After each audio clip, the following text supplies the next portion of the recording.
Thanks for the welcome and for letting us share a little bit about our experience today. My name is Lindsey Blanch, and this is my husband, Colin. We have 3 kids. Our older sons, Everett and Fletcher, are 7 and 5, and they are at home right now. We also have Audrey, who is 14 months. Not loud enough? Okay. Audrey was diagnosed with KAT6 last June at around 5 months old. And getting Audrey's diagnosis was really tough. We knew pretty early on at 2 months that Audrey had hypotonia, but her medical team really thought that was Audrey's only issue. We had done a lot of tests to try and figure out, what was the root cause of the hypotonia, but everything had come back, without giving us any real answers. So on that particular day, the day that we got our diagnosis, I wasn't really expecting anything different from the quick video call our neurologist had set up with us. It was a busy day. We were coming back from a pulmonologist appointment at the Children's Hospital, and it was a little bit hectic getting home, getting Audrey down for her nap and fed before this video call. So it had not occurred to me that I should worry, or that I needed to prepare myself for what I was about to hear. I remember distinctly the sort of sick, queasy feeling that washed over me as I listened to the neurologist give us the diagnosis of KAT6. She couldn't really tell us very much about the disorder. She referred us to genetics, but she did say enough scary things to just have me reeling. Things like intellectual disability, heart defects, and delayed or absent speech. I remember looking at this tiny baby and really having no idea what her future looked like at all anymore. And I was terrified for her, for us, and for our whole family. When I'm stressed, and I was clearly stressed at this time, I always do the same thing, and that is obsessively research.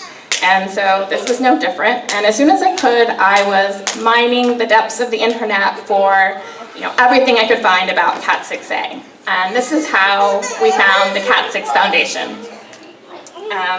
It's truly been an amazing resource for us, and I am so thankful that this organization exists. So today we want to talk about 3 key ways that the foundation has supported us as a family with a new diagnosis. So the first way is really community. The Facebook support group was one of the first resources that I tapped into after getting the diagnosis. I think I submitted the request to join the group the same day that we got that diagnosis, and immediately Emil reached out with resources, informational resources to get us started. And I posted to the Facebook support group introducing Audrey and our family, and I was so touched by the warm welcome we received and the outpouring of support. It was really heartening to hear from parents who had older kids who might still have challenges, but who were living, good and happy lives, and it gave me back some hope. And I've gone back and, many times at this point and read those kind, welcoming messages, and it really did mean a lot to me. And I feel so lucky to have this global family who understands the ups and downs we all face and who lifts each other up.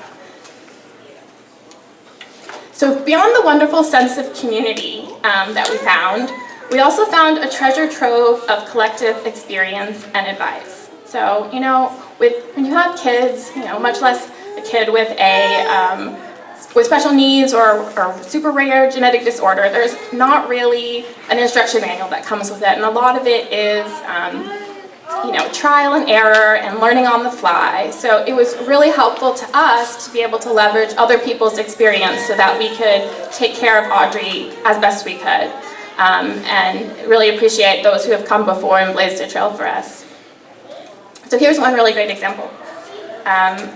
Colin was watching the Foundation YouTube channel and came upon a video that the Youngs had done about their son Jack and how the Napa Center and intensive therapy had been life-changing for him. So as I mentioned, Audrey had hypotonia, and so was delayed with a lot of her gross motor stuff. At 10 months, she was not able to sit up independently. She was rolling a little bit, but was unable to creep or crawl. But we were able to sign up for some intensive physical therapy, and through doing one of those sessions afterwards, she was able to sit independently. She was able to crawl on all fours, and she was able to, cruise along in a standing position while holding onto something. So this really opened up Audrey's whole world. She was mobile now. She had so much more autonomy, and she was finally able to chase after those big brothers of hers that she loved so much.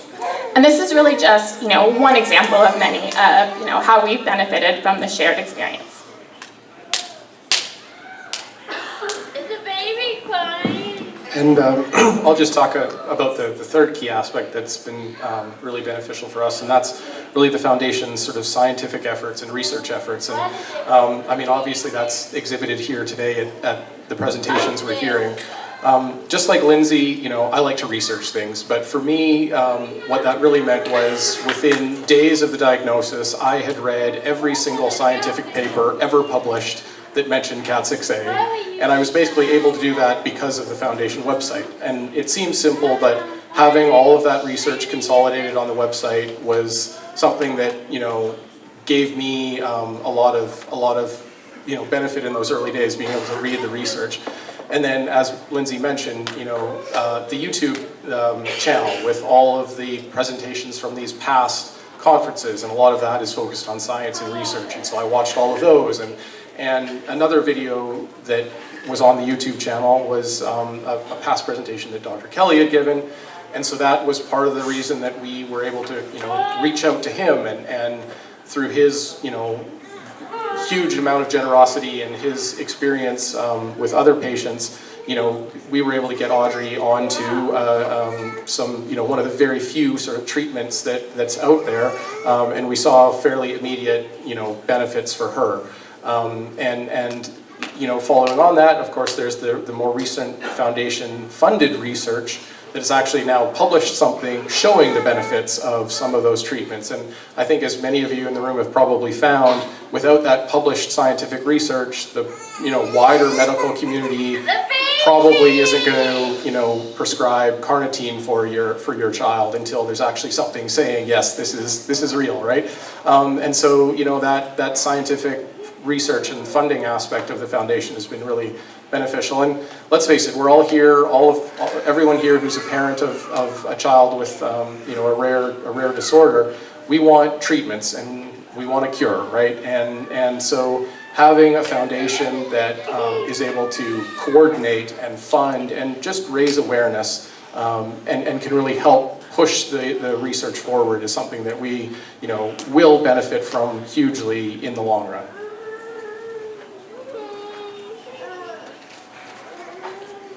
So, in general, having a child with KAT6A can be hard. It's, not something that we ever expected, and it does come with tough times. There is, uncertainty, fear, and grief, but there's also a lot of hope and a lot of joy. We love Audrey so much, and we've learned to celebrate each of her milestones because we no longer take anything for granted.